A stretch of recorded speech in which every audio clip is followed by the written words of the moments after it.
Bom dia, bom dia. Bom dia. Ok, vamos. Meus queridos, essa aula não seria dada por mim hoje, tá?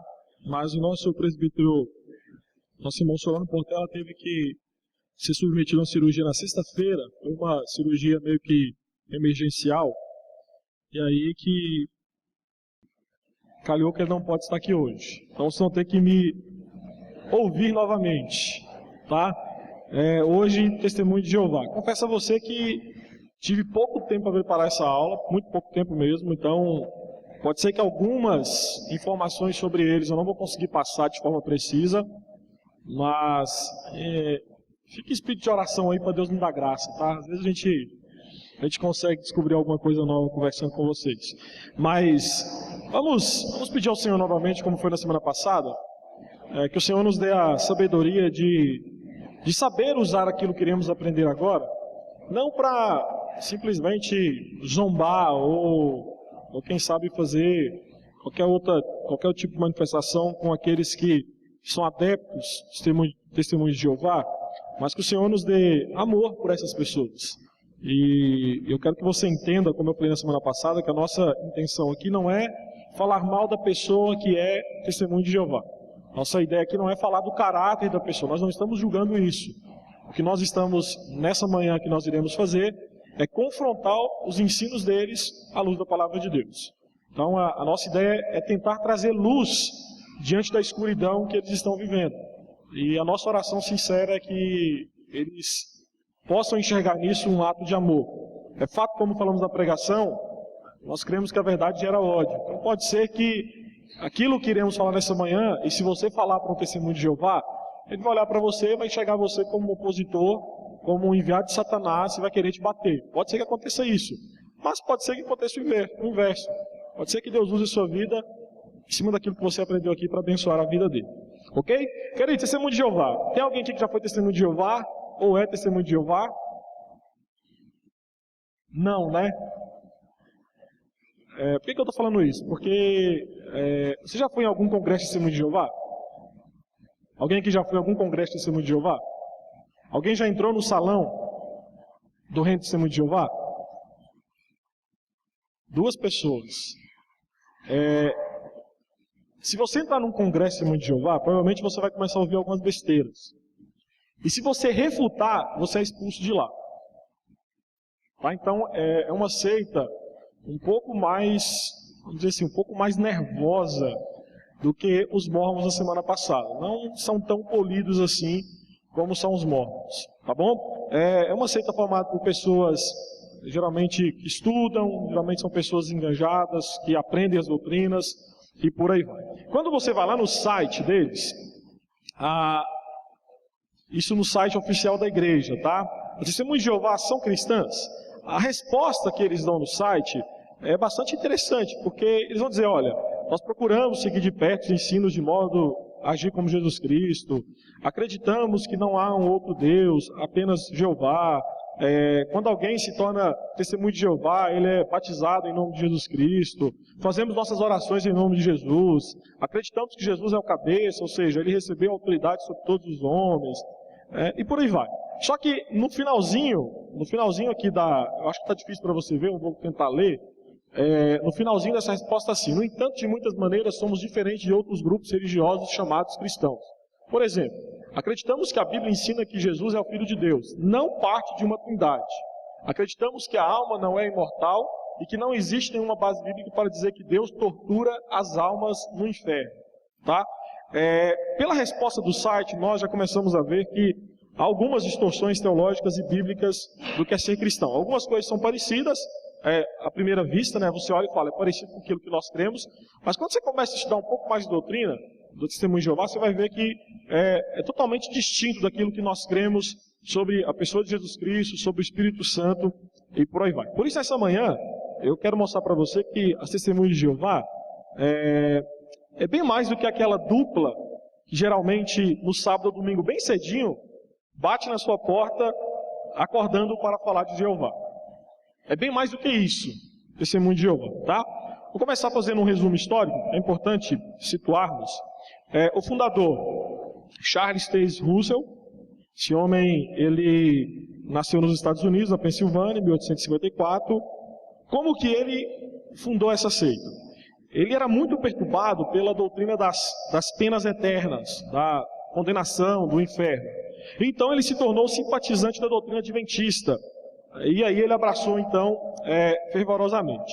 Só que Russell, ele possuía alguns pontos divergentes quanto ao objetivo da vinda de Cristo, no que diz respeito aos adventistas.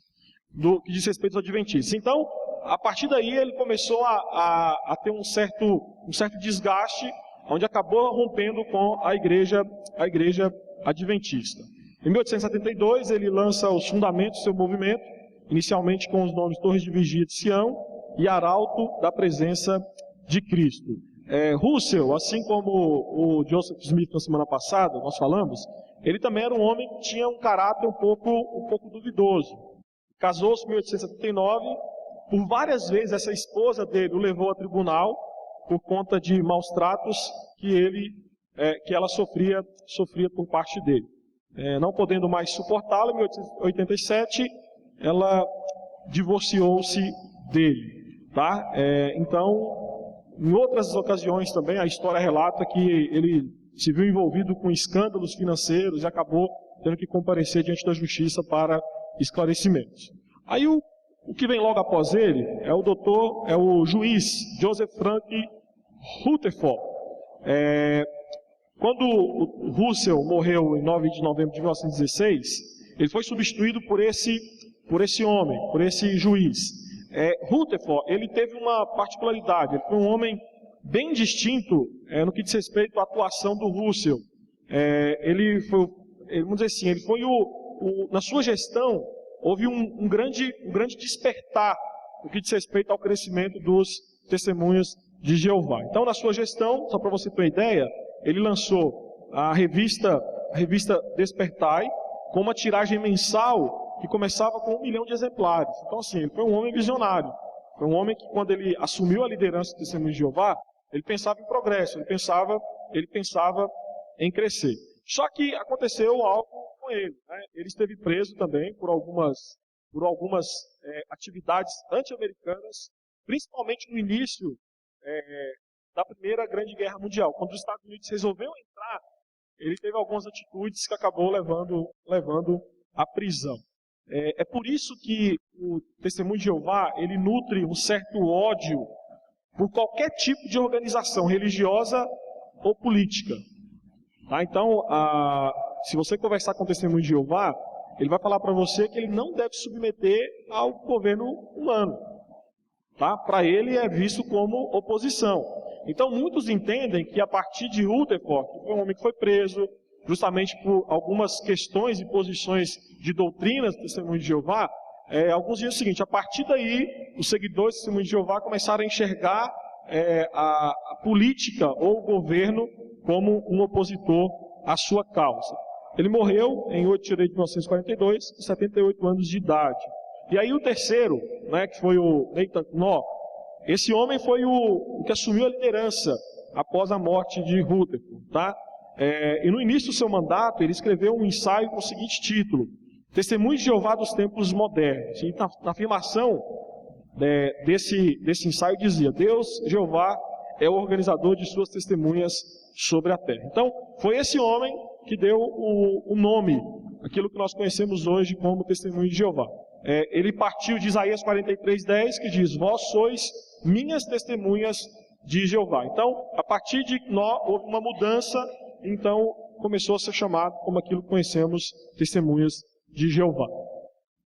E a expansão, olha só, apenas um gráfico aqui, foi o scoutzinho para você entender como é que foi. É lógico que aqui é bem sucinto, tá, queridos? Provavelmente teve mais atividades que eles fizeram ao longo dos anos aí, no que diz respeito à expansão. Em 1874 é fundada a Sociedade Torres de Vigia, Tratado de Sião. Em 1893, primeira grande convenção em Chicago, 360 pessoas e 70 batismos. 1919, início da revista Despertai. 1920 a 30, utilização intensiva do rádio de discos gravados. 1933, uma cadeia de mais de 400 estações de rádio possuíam programas e estudos bíblicos da Sociedade Torre de Vigia. Em 1931, adota o nome Testemunho de Jeová, sob liderança de Rutherford, só para você ter uma ideia, de 10 mil membros em 1916, eles passaram para 100 mil membros em 1942. E aí, com a morte de Rutherford, a era de uma liderança extravagante e personalista termina. E então, hoje, o Testemunho de Jeová, eles são liderados por um conselho governante. Então, a presidência das reuniões do corpo governante era rotativa e por ordem alfabética. E seu mandato dura de um ano em ano. De ano em ano, então, esse corpo governante tem uma presidência diferente. E quando foi que eles chegaram no Brasil? Chegam no Brasil em 1920. Então, de acordo com o Anuário do Testemunho de Jeová de 1974, os ensinos da Torre de Vigia chegaram ao Brasil depois de contatos de alguns marinheiros brasileiros com os Testemunhos de Jeová em Nova York, nos Estados Unidos. Em 1922, em março, a sociedade enviou seu primeiro representante ao Brasil. Em 1923 foi publicada a primeira revista em português, A Torre de Vigia. Olha que coisa interessante. Um ano depois que eles oficialmente estavam no Brasil, já havia publicação em português da revista Torre de Vigia, que é um dos carros-chefe da proclamação deles. Em 1940, o nome da revista foi mudado para Atalaia, devido à suspeita do governo em relação ao nome Torre de Vigia. O Testemunho de Jeová sempre teve uma relação meio conturbada com o governo brasileiro, principalmente na época de Getúlio Vargas. Então, nessa época, Getúlio Vargas achava que, você imagina, Torre de Vigia, né? Então tinha aquela briga, aquela ideia de comunismo e por aí vai. Então você imagine como é que Getúlio Vargas pensou que era essa seita.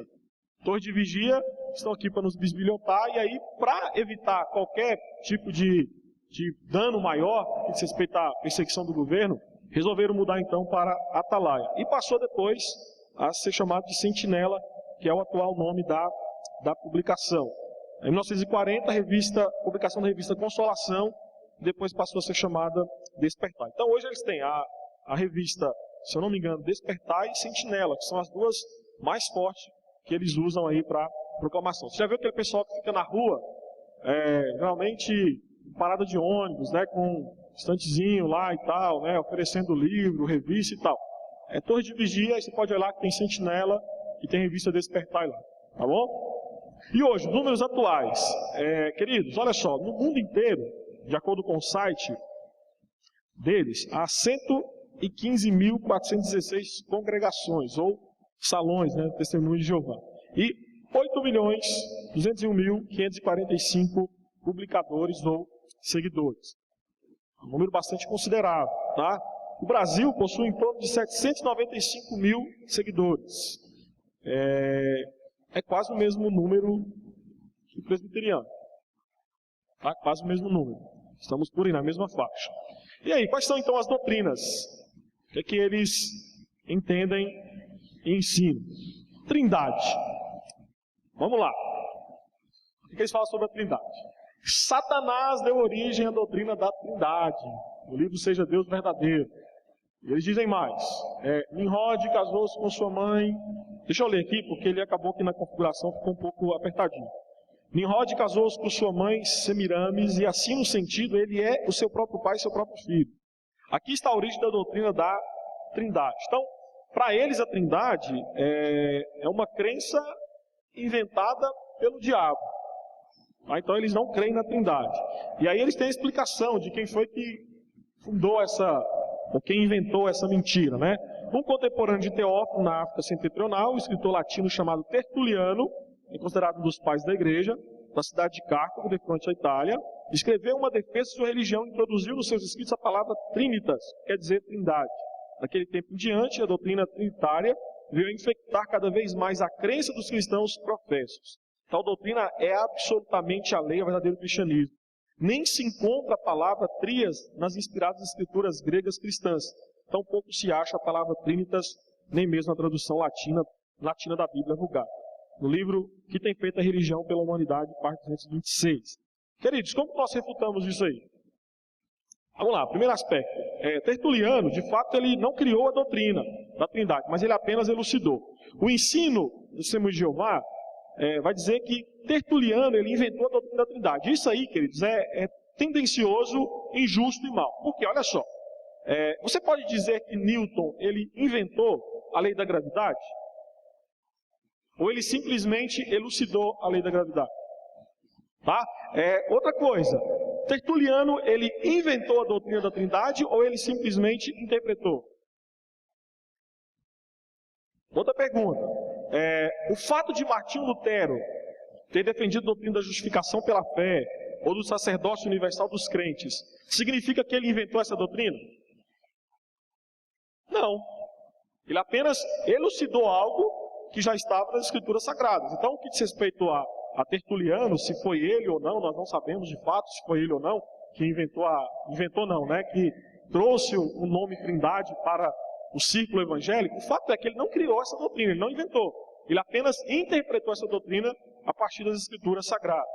Segunda refutação, a palavra Trindade, assim como o Salão do Reino, Testemunho de Jeová, não estão na Bíblia. Eles dizem, olha, a palavra Trindade não aparece na Bíblia, por isso nós temos que ignorar.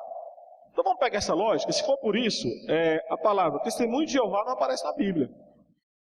Salão do Reino Testemunho de Jeová também não aparece na Bíblia. Então por conta disso nós temos que descartar.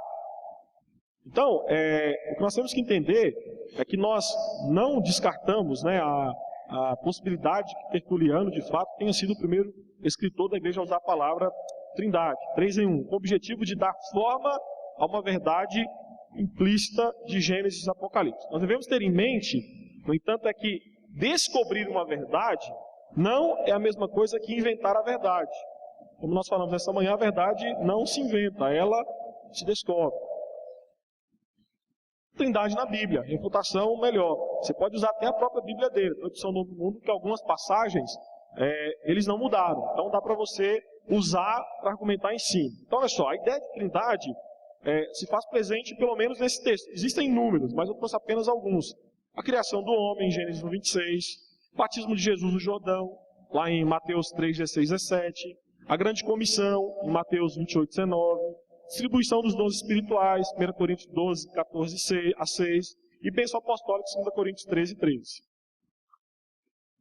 E aí, tanto no Antigo como no Novo Testamento, nós vamos ver o quê? Títulos divinos são atribuídos às 3 pessoas da Trindade.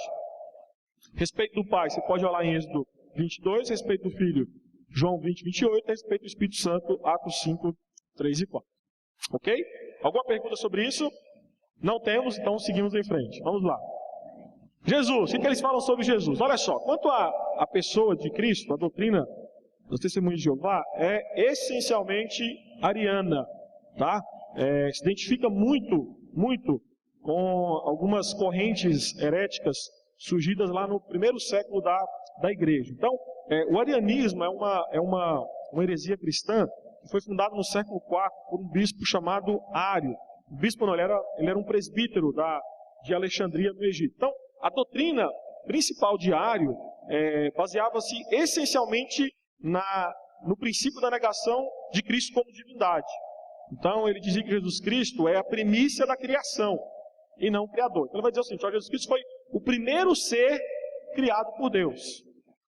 Então, essa é a ideia do Testemunho de Jeová. Então, alguns Testemunhos de Jeová dizem até que Jesus Cristo não passa de um mero arcanjo Miguel. Tá? Então, essa mais ou menos essa conotação aí. Na morte de Jesus, eles vão dizer que Deus deu algum tipo de destino ao corpo físico de Jesus. Eles não creem na ressurreição física de Cristo. Tá? Eles dizem que Cristo, quando ressuscitou como uma criatura espírito. Deus lhe materializou um corpo com aparência física. Tá? Então, eles estão dizendo o seguinte, olha, quando Cristo ressuscitou, o corpo dele evaporou, e de alguma forma o que nós vamos ver é um espírito com aparência física. Eu não sei, eu não consigo entender, mas é por aí. Tá? Rejeição da divindade de Jesus Cristo, lógico, eles vão rejeitar isso. Tá? Olha o que diz aí, seja Deus verdadeiro, página 34, 35. Esse Jesus Cristo não era Jeová Deus, mas estava existindo na forma de Deus. Como assim? Ele era uma pessoa espiritual, assim como Deus é espírito. Era poderoso, mas não todo poderoso como é Jeová Deus. Também ele existia antes de todas as outras criaturas de Deus, porque foi o primeiro filho que Jeová trouxe à existência. Por isso é chamado o Filho unigênito de Deus, porque Deus não teve associado ao trazer à existência seu Filho unigênito. Ele não é o autor da criação de Deus, mas depois de Deus o haver criado como primogênito, usou-o como seu obreiro associado a trazer à existência todo o resto da criação. Olha uma outra citação deles aí, essa é até cômica, né? Achei que isso é Jeová, página 55 e 56. Até mesmo o primogênito de Jeová, que serviu como mestre de obras durante a criação, jamais é chamado de criador ou de co-criador na Bíblia. E aí eles usam duas passagens, Provérbios 8:30, Mateus 19:4. Em resumo, queridos, o que se conclui dessas afirmações é que esse ensino é herético a respeito de Jesus Cristo. Eles estão dizendo que Jesus Cristo não é Deus, que sua vida humana foi simplesmente uma pessoa espiritual, que ele não é todo poderoso, que ele foi criado pelo Pai como as demais criaturas e coisas criadas, e que ele não é o autor da criação. Como refutamos? Primeiro, a Bíblia ensina e enfatiza a divindade de Jesus Cristo. Textos como João 1:1, Romanos 9:5 mostram Cristo como Deus, Cristo Todo-Poderoso, Mateus 28:18, Cristo não foi criado, mas é eterno, João 1:18, João 6:57, João 8:19, Cristo é autor da criação, João 1:3, Colossenses 1:16, tá? Então são textos que podem te ajudar a refutar o que diz respeito à divindade de Jesus Cristo. Existem promessas no Antigo Testamento a respeito de Jeová que são cumpridas e interpretadas no Novo Testamento, referindo-se a quem? A Jesus Cristo. Tá? Então, olha só, se você comparar Isaías 4:3-4 com Lucas 1:68-76, você vai ver que há essa conexão entre Jeová, a promessa sobre Jeová, e no Novo Testamento apontando para o cumprimento de Jesus Cristo. Tem Êxodo 3:14 com João 8:56-58, Jeremias 17:10, com Apocalipse 2:23, Isaías 60:19, com Lucas 2:32. Uma terceira refutação sobre a divindade, ou sobre Jesus Cristo, né? Atributos inerentes a Deus Pai relacionam-se harmoniosamente com Cristo, provando a sua divindade. E aqui, queridos, olha, como eu falei para vocês, não sei se foi ato falho deles na hora de traduzir a tradução Novo Mundo, mas algumas passagens eles não mudaram. Tá? Então dá para você fazer associação usando a própria Bíblia deles. Dá para você usar a Bíblia deles mostrando que há associação entre a pessoa de Jeová no Antigo Testamento, apontando para Jesus Cristo e o cumprimento no Novo Testamento, mostrando e provando a divindade de Jesus Cristo. Então, coloquei apenas alguns exemplos, né? Primeiro e último, Apocalipse 1:17, 21 e 6. Senhor dos Senhores, Apocalipse 17:4. Senhor de todos e Senhor da glória, Atos 10:36. Rei dos Reis, Isaías 6, 1-5. João 12:41. Fundamento da igreja, a vida, perdoador de pecados, preservador de tudo, onipresente, onipotente, onisciente, salvador. Apenas alguns exemplos aí para você poder refutar. E aí, vamos lá então. Espírito Santo. O que eles falam sobre o Espírito Santo? Vamos lá então. O que é o Espírito Santo de Deus? Nas suas palavras iniciais, a Bíblia diz que o Espírito Santo, também traduzido por força ativa de Deus, se movia por cima da superfície das águas. Gênesis 1:2. No relato sobre o batismo de Jesus, descreve-se Deus como estando nos céus, enquanto que o Espírito Santo descia sobre Jesus como pombo. Além disso, Jesus se referiu ao Espírito Santo como um ajudador. Revista Despertai, julho de 2006. Eles vão dizer o seguinte: olha, o Espírito Santo não é Deus, nem é uma pessoa. Então, segundo os ensinamentos, e aqui nós acabamos de ver, o Espírito Santo é simplesmente uma força ativa, como o fogo, como a eletricidade. Mas, o que nós podemos refutar em cima disso? Primeiro, há uma interpretação tendenciosa contra a divindade do Espírito Santo. Deixa eu voltar naquele texto para você poder entender. Repare como a revista Despertar é tendenciosa. Olha como é que é feita a pergunta. O que é o Espírito Santo? E não quem é o Espírito Santo. Tá? Então, já começa por aí, já começa tendo uma certa distorção. Então, você imagina, quando você começa lendo o que é o Espírito Santo, para o leitor já leva uma conclusão de impessoalidade no que diz respeito ao Espírito Santo. Observe também, olha só, a grafia do Espírito Santo. Como é que está? minúsculo, tá? Em letras minúsculas, induzindo o leitor a não concluir a identidade correta do Espírito Santo, que é justamente Deus. Então, as testemunhas de Jeová, eles entendem que o Espírito Santo é uma força ativa, e como força ativa, não é um ser pessoal, ok? E outra coisa que eles vão dizer, olha só, lá em Gênesis 1:2, eles vão dizer que a palavra, ela foi traduzida como força ativa da parte de Deus. Por quê? Porque a palavra usada lá em Gênesis 1:2 para espírito no hebraico é ruach, no grego pneuma, que tem o sentido de vento. Pode ser interpretado como vento. Então, eles vão dizer assim, todas as vezes que essa palavra aparece apontando para o Espírito Santo, na verdade está falando sobre vento. Só que, entenda o seguinte, se nós formos usar esse princípio de que toda palavra, quando aparece vento, tem que ser interpretada pneuma, ou reus, tem que ser interpretado como vento, quando você lê João 4:24, o que está escrito lá? Porque Deus é Espírito. Mas se formos usar o princípio deles, Deus é vento. Ou se você lê Efésios 4:30, Paulo está dizendo para não entristecer o vento de Deus. Tá, então olha só, nós temos que entender é que o contexto, ele indicará a tradução correta da expressão vento, ruach ou pneu. Tá? Você não pode dizer o absurdo como eles dizem. Olha, lá quando aparece essa expressão, tem que ser apontado, no que diz respeito ao Espírito Santo, tem que ser apontado como vento ou uma força ativa da parte de Deus. Tá? Então, é uma interpretação tendenciosa. Segundo, a Bíblia afirma que o Espírito Santo é uma pessoa. A Bíblia fala sobre o seu intelecto, tá? A Bíblia fala sobre a sua sensibilidade, a Bíblia fala sobre a sua vontade. Então, alguns textos bíblicos aí que vão apontar justamente para isso. A Bíblia trata o Espírito Santo não como o quê, mas como quem. É uma pessoa, tá? Então, é uma pessoa que tem vontade, que tem sensibilidade, que tem intelecto e por aí vai. A Bíblia também vai nos mostrar nomes atribuídos ao Espírito Santo na Bíblia. Você vai ver que há uma conotação de divindade. Espírito Santo, Espírito de vida, Espírito de santidade, Espírito de Deus, Espírito do nosso Deus, Espírito eterno, Espírito do Senhor e por aí vai. Tá? Então, algumas passagens que nos ajudam a respondê-los. E usando a própria Bíblia deles. Aniquilacionismo. Tá? Isso aí é uma outra doutrina que eles defendem. O que eles defendem com isso? Que o castigo eterno é um castigo ou punição que não tem fim.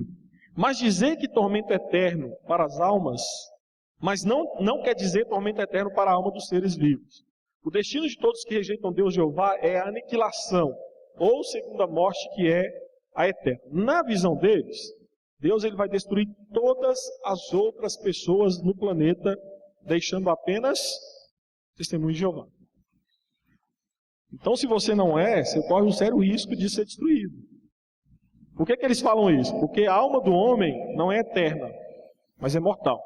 Então, ele vai dizer o seguinte, olha, como mortal, a alma pode morrer. Então, eles não fazem a distinção que eles fazem entre uma alma. Eles vão dizer o seguinte, até um animal, um cachorro tem alma.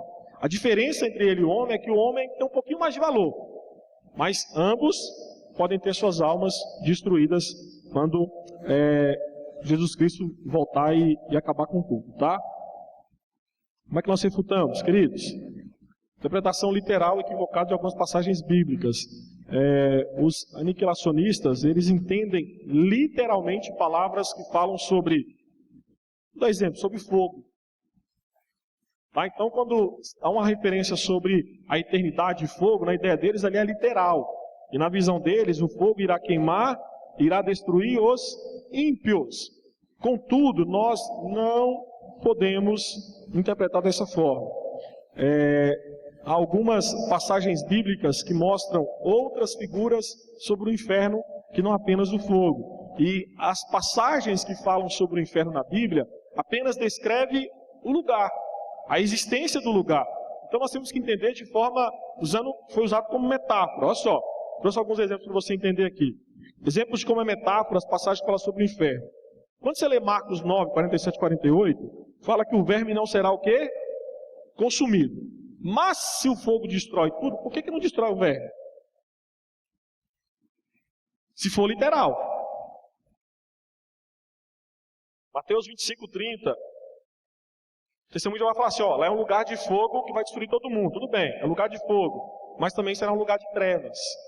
Se for trevas total, como terá fogo? Não seria treva total tendo fogo lá, certo? E aí, por último, Judas 7,13 fala sobre negridão das trevas, ou seja, um lugar onde há ausência de luz. Então, se formos interpretar de forma literal a expressão consumido pelo fogo, nós iríamos ver que essas passagens, elas não batem com isso. Então, nós não podemos interpretar literalmente as passagens que falam sobre fogo, o que diz respeito ao inferno. Nós temos que entender o contexto e tentar identificar a metáfora e assim interpretá-la. Eles também, queridos, eles entendem que morte é um cessar de existir e não falta de relacionamento com Deus. Então, eles vão dizer assim, que a imortalidade só existe para quem está em Cristo. Quem não está em Cristo não possui esta imortalidade. Eles falam de imortalidade incondicional, tá? É o termo que eles usam. Então, qual que é o erro dessa posição? O erro da posição nicolacionista é pensar que a morte é um cessar de existir.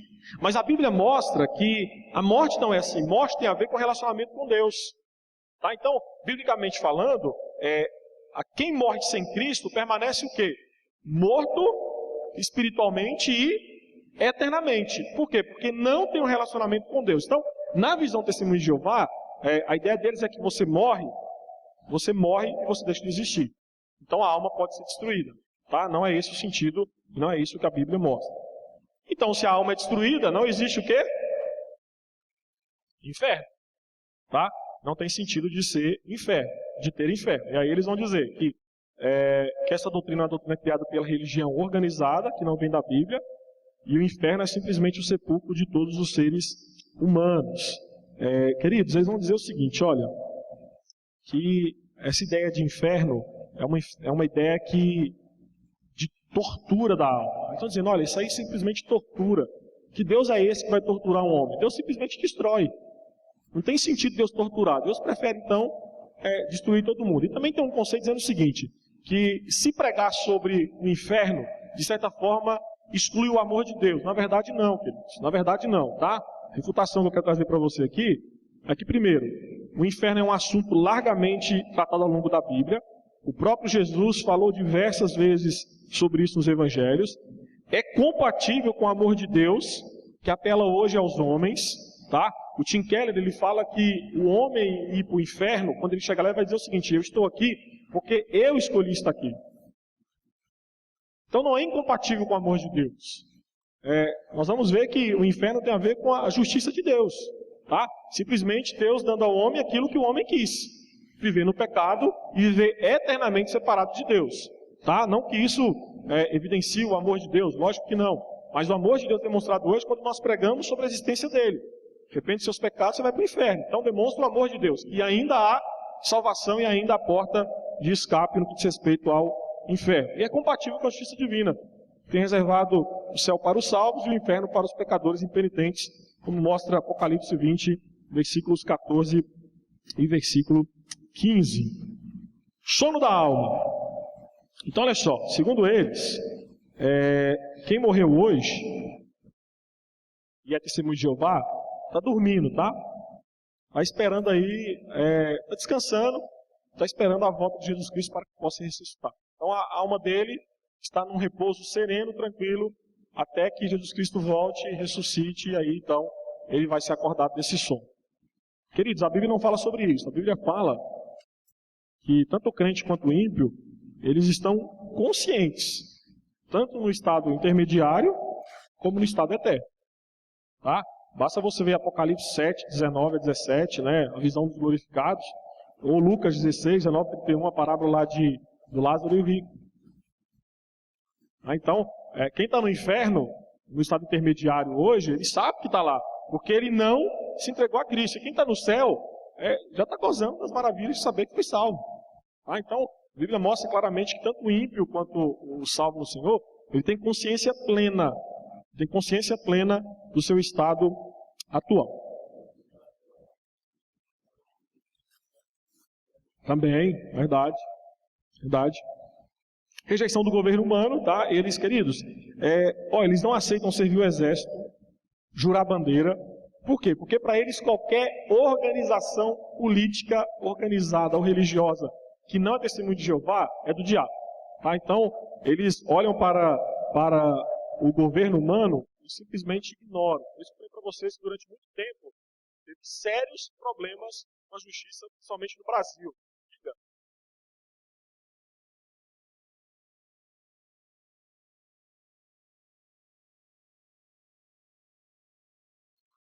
Sim, sim.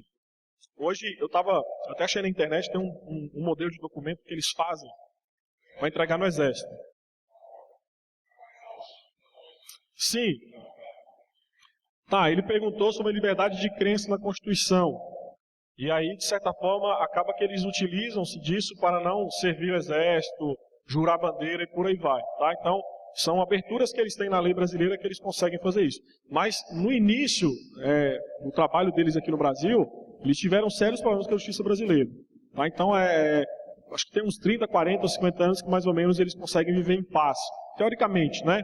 Mas há uma rejeição e uma afronta muito grande quanto ao sistema de governo brasileiro. Não aceitam. E nos Estados Unidos não é diferente. Tá? Não é diferente. Então, na ideia deles, qualquer organização religiosa ou política que se opõe aos seus ensinos é visto como do diabo, deve ser rejeitada, combatida e ignorada. Queridos, refutação para isso, Romanos 13, 1, 7, Mateus 22, 15 e 22, dá a César o que é de César. Né? Nós devemos submissão às autoridades humanas porque são autoridades constituídas por Deus. Então não devemos de forma alguma bater de frente no que diz respeito ao governo humano, exceto quando o governo se coloca contra aquilo que nós cremos e professamos. Aí a Bíblia dá a liberdade para obedecer antes a Deus do que a homens. Caso contrário, não. Tá? Então, nesse ponto, nós não temos como concordar com eles. Escatologia, queridos, o maior problema deles é aqui. Tá? É lógico que Trindade, Jesus Cristo, Espírito Santo, é problemático sim, mas na escatologia é que nós vamos ver as maiores aberrações deles. Vamos lá então, olha só. A segunda vinda de Cristo.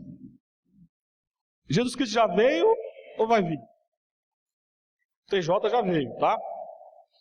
Para ele já veio.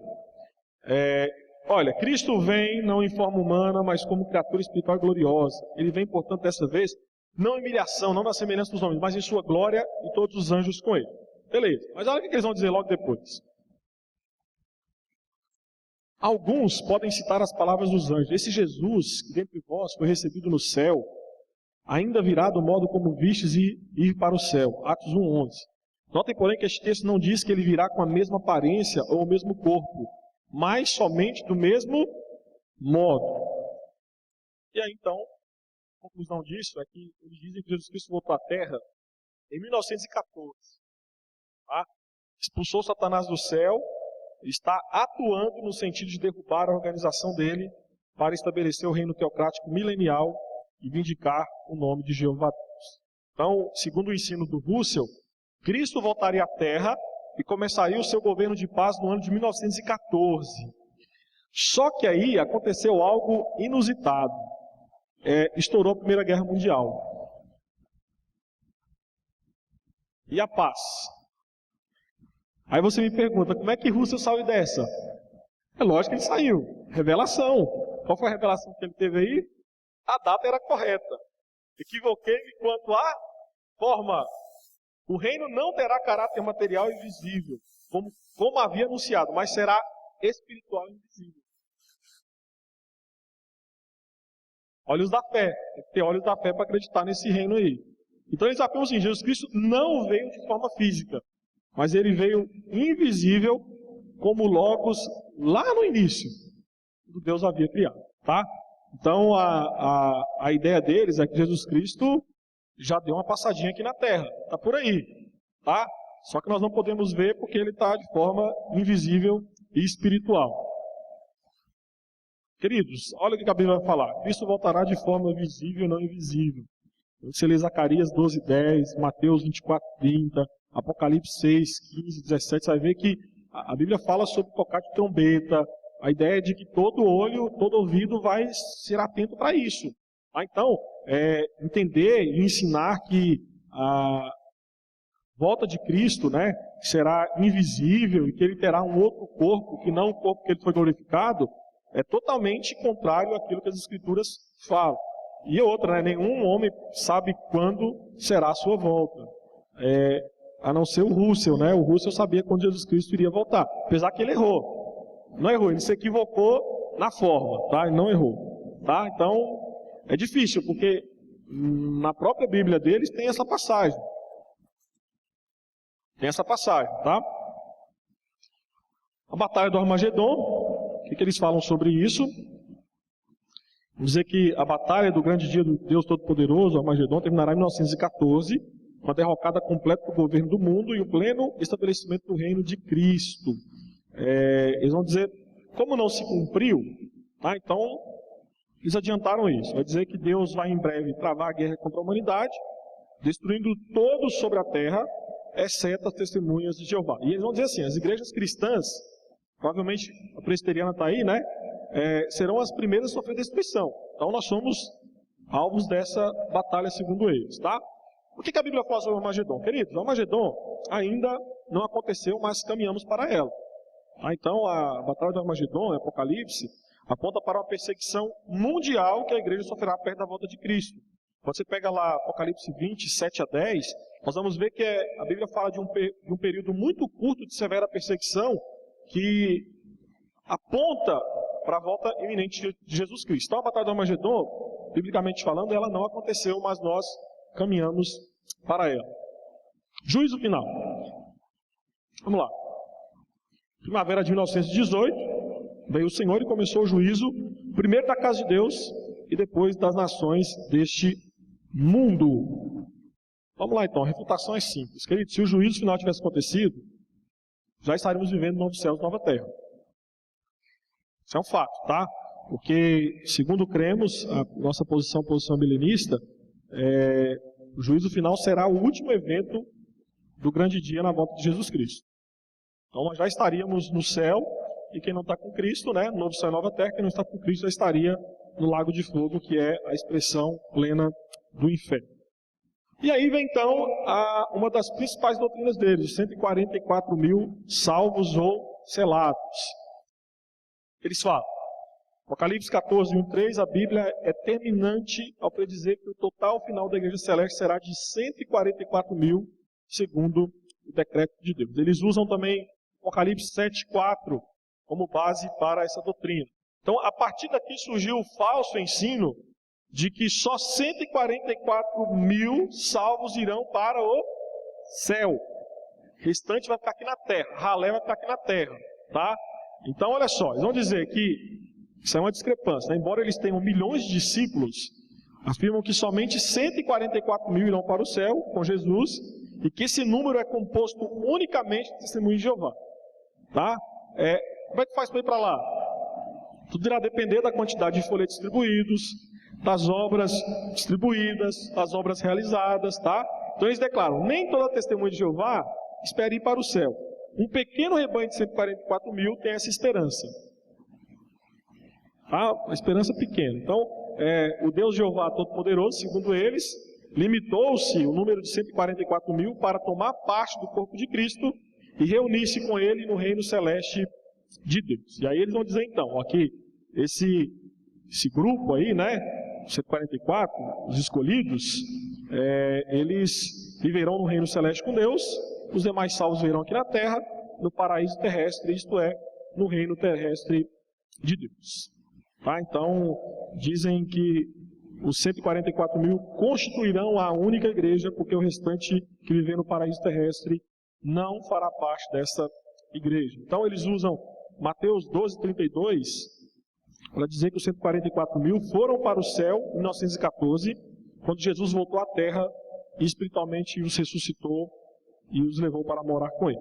Há uma outra linha dos TJs, Testemunhos de Jeová, que defende que esses 144 mil são os ungidos de Jeová. Alguns vivem na torre de vigia e outros estão espalhados pela face da terra. Então essa outra vertente dá um pouco mais de esperança, tá? Pode ser que você alcance aí o número 144 mil, tá? Na ideia deles, 144 mil são privilegiados, que vão morar no céu, os restantes são inferiores, que vão morar aqui na terra mesmo, tá bom? Junto com os animais. Você já viu aquelas figurinhas que eles entregam nos livros, né? Geralmente tem junto com o leão, com o tigre, com o urso, é aquilo ali. Mas aquilo ali é a parte crente meia boca, tá? Meia boca vai ficar na terra. Os topzão mesmo vão lá para o céu, tá? Refutação, querido, 144 mil é um número simbólico, tá?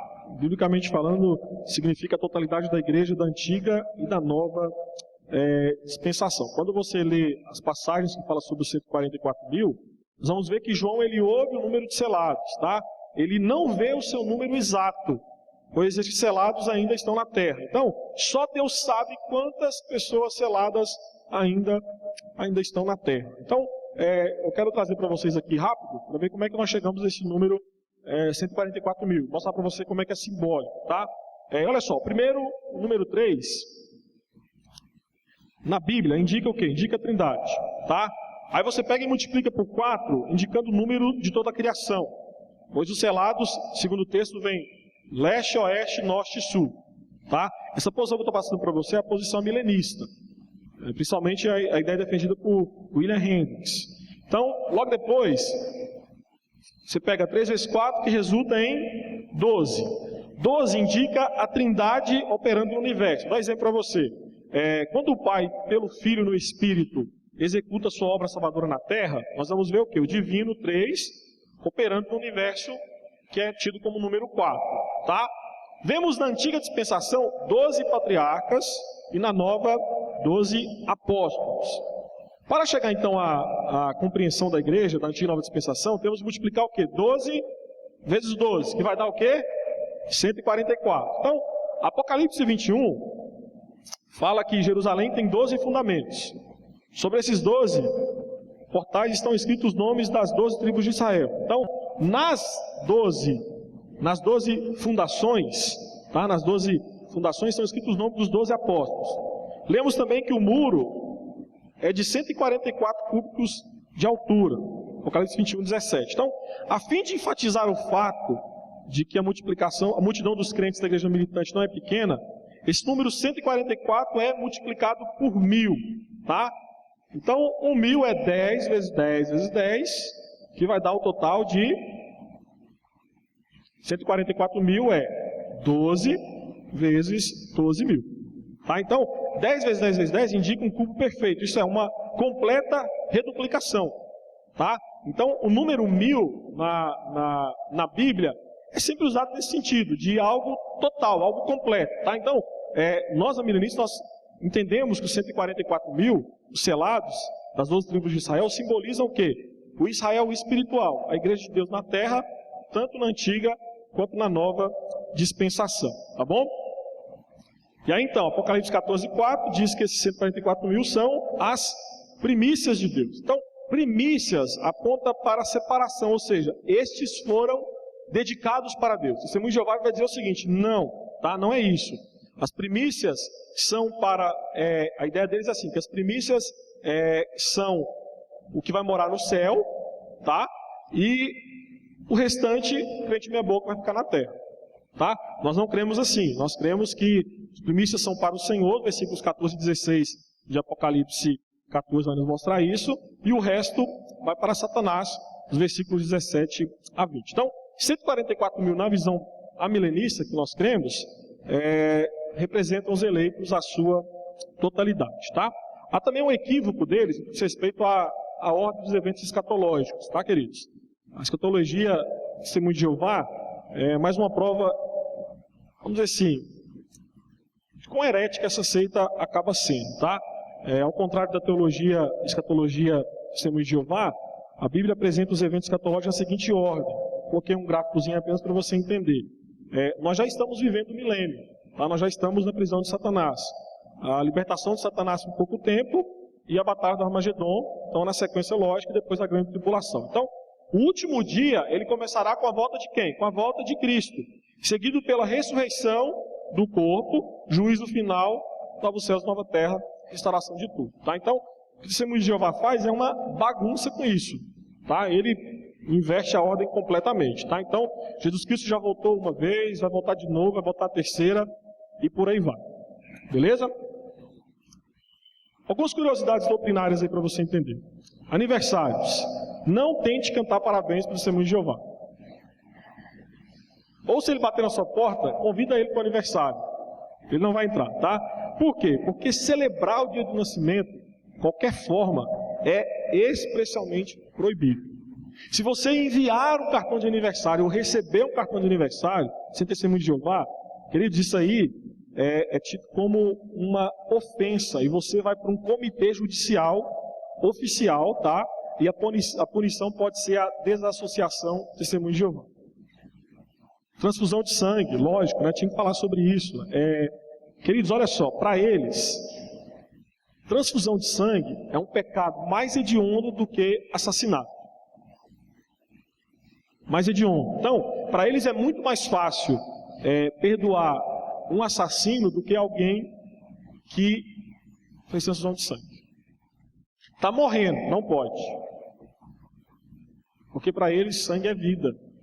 Ah, e aí a ideia é assim, já que sangue é vida, se eu passar o sangue para outra pessoa, estou passando o quê?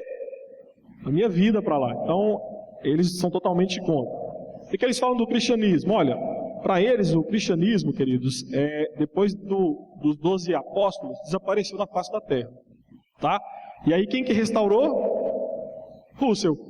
Quando ele funda, aceita então a restauração. Então, para eles, todas as igrejas e cristãos professam, na verdade, instrumentos do diabo e oposição. Eles têm uma cronologia um pouco engraçada, tá? Eles têm alguns dados, alguns números, que eles dizem que foram revelados por Deus. Só para você ter uma ideia desses números, tá? Eles vão dizer assim, os 7 dias da criação de Gênesis tiveram a extensão de 7.000 anos cada um, totalizando uma semana de 49.000 anos. Vai dizer que Deus criou Adão no ano 4026 a.C., a criação de Eva, pouco tempo depois, marcou o fim do 6º dia da criação, o início do 7º. Então eles vão dizer o seguinte, olha, que aproximadamente nós estamos no ano 6.000 de um período de 7.000 anos que Deus deu para a Terra. Então a ideia deles é que nós já estamos chegando perto, né, da consumação de todas as coisas, o ano 7.000. Cruz, queridos, não tente dar uma cruz do Testemunho de Jeová, não tente fazer isso, tá? Por quê? Porque para eles é um símbolo religioso pagão. É algo inventado por Satanás, é demoníaco. Para eles, na tradução Novo Mundo, eles não traduzem que Cristo foi crucificado, mas que Cristo foi pendurado numa estaca. Tá? Então eles abominam a ideia de cruz. Desassociação. Aqui é como se fosse a excomunhão, tá? É a punição contra qualquer infração contra a sociedade de torre de vigia.